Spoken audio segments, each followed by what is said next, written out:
Oi pessoal, bom dia, tudo bem? Pessoal, eu estou aqui hoje no laboratório da escola para a gente dar continuidade ao nosso conteúdo. Então, como a gente já tem bastante teoria no caderno, eu achei por bem agora trazer mais um pouco de uma explicação prática para vocês, para a gente dar seguimento na nossa reta final do nosso conteúdo do nosso semestre. Então, hoje, a minha explicação, a nossa aula, ela vai ser uma aula bem sucinta, bem enxuta, mas de forma que vocês vão entender tudo que eu quero passar para vocês. Então, a gente vai começar falando aqui do boneco, depois a gente vai passar para o esqueleto e depois a gente vai para a imagem radiográfica, certo?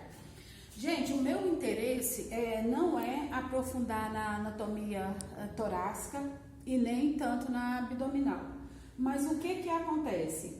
Quando o aluno chega no terceiro período, é necessário que o aluno tenha um conhecimento básico, mais geral de toda a anatomia.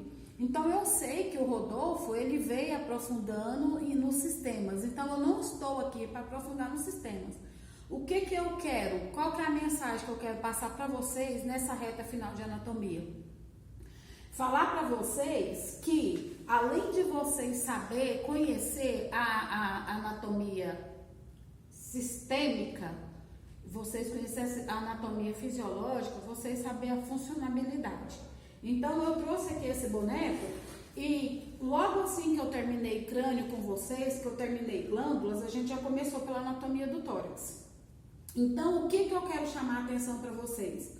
Para as estruturas que existem no tórax, desde as estruturas que dá para você identificar na radiografia, quanto às estruturas que vocês vão estudar na tomografia ou numa ressonância. Isso aí não pode passar desapercebido. Então, a imaginologia, estudar a imagem, entender a anatomia radiográfica faz parte da matéria de anatomia 2, certo? De segundo período, como é o caso de vocês. Então, eu quero começar falando com vocês sobre a área, sobre a estrutura pulmonar, tá? Então, aqui tem só um ladinho do pulmão, que é o pulmão esquerdo, porque o direito eu já coloquei ali no esqueleto. Eu quero falar para vocês, pessoal, que é o seguinte: os pulmões, são órgãos pares, são órgãos de aspecto esponjoso e que contém uma grande quantidade de entrada e saída de ar o tempo todo, certo? Então, os pulmões, eles estão localizados dentro da caixa torácica, tá?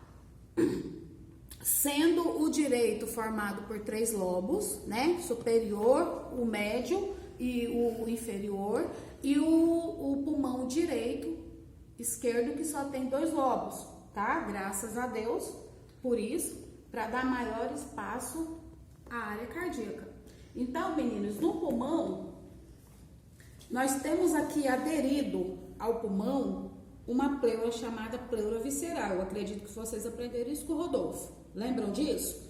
Então, aderido no formato de um saco aqui, que limita os pulmões, nós temos uma pleura, tá? Denominada de pleura visceral. Visceral. O pulmão é denominado uma víscera. Então, essa pleura visceral. Essa pleura, ela reveste os lobos do pulmão e entra por dentro dessas fissuras aqui, que são profundas, certo? Elas adentram, reveste e depois segue revestindo a outra. Tanto do lado do pulmão direito, que tem 3 lobos, quanto do pulmão esquerdo, que tem 2 lobos, 1, 2, e separado por uma fissura.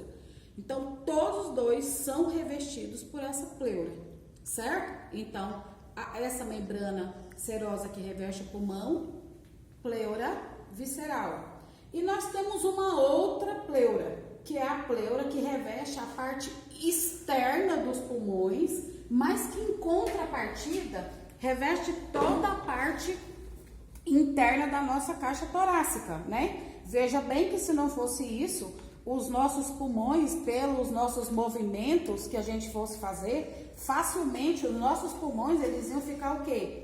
Friccionando o tempo todo no nosso gradil costal. E isso provavelmente, pessoal? Provavelmente não, com certeza isso não iria funcionar.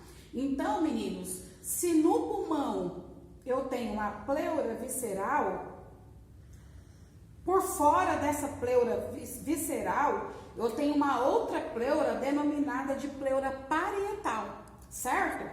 Entre essa pleura visceral, que é a que reveste o pulmão, e essa pleura parietal, que reveste toda a parte interna do tórax, tá? Existe um espaço, tá? Em que a gente chama de espaço virtual. Entre esse espaço virtual, existe um líquido, certo? Que promove o deslizamento dos nossos pulmões, dos nossos atos respiratórios, tá? Promove esse deslizamento aqui para que o nosso pulmão suba e desça no ato da nossa respiração. Então, essa pleura parietal, meninos, ela reveste toda a parte interna, tá? Toda a parte interna, tanto anterior quanto as laterais, as posteriores do nosso tórax. E os nossos pulmões ficam deslizando entre essa pleura parietal, que reveste toda a parte interna, certo? Ensaculado dentro da pleura visceral. Tudo bem, pessoal? Já vou seguir para a próxima explicação, tá bom? Obrigada!